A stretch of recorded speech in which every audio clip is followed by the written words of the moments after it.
Para isahang tanggal ano.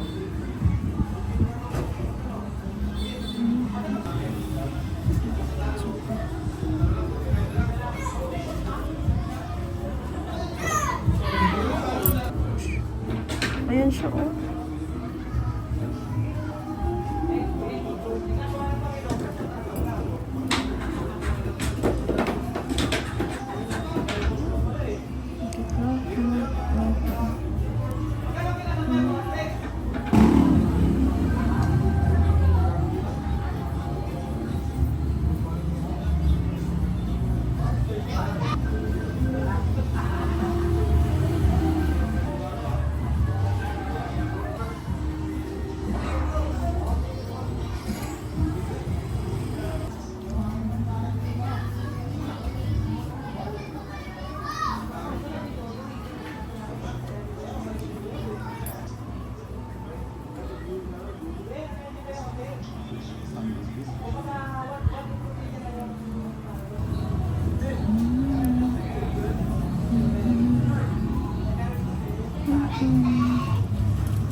Okay na po. Ayan na oh. Naiiwan na po po dito. Okay na. Wala na po. Laki oh. Okay na. Wala na po. Tanggal na. Opo. Sobrang lalim yan.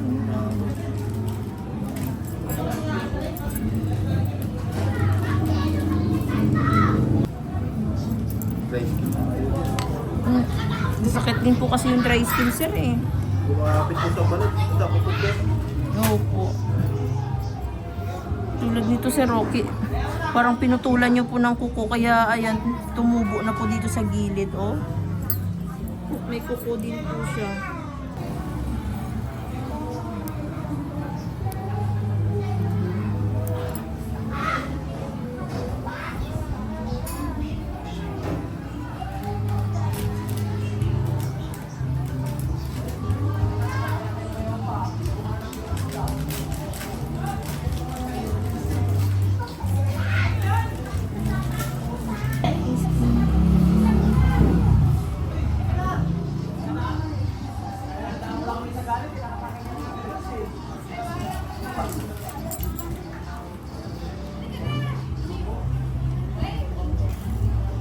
Ayan, okay na po.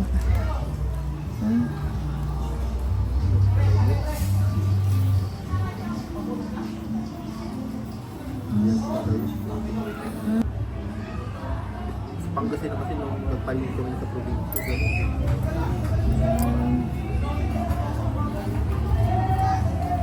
Itong kabila, ito sumasakit din po.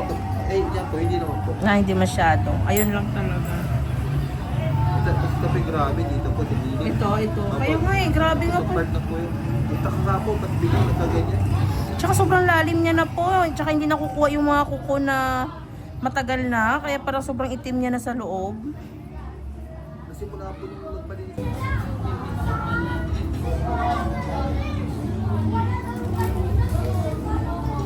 Aba, naglilinis ka na din ha.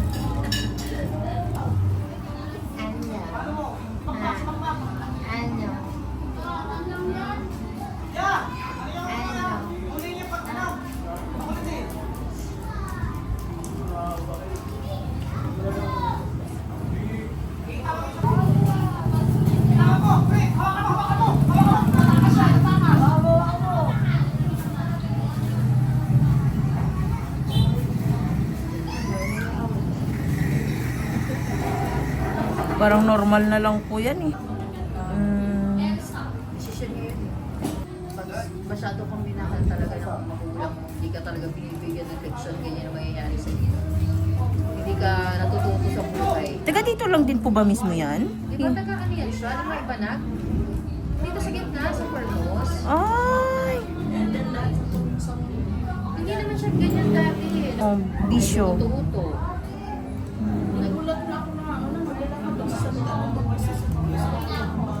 Sumasa... Kasi dito ng magulang kasi nababarkada, tapos nakapag-asawa. Tapos, nga eh.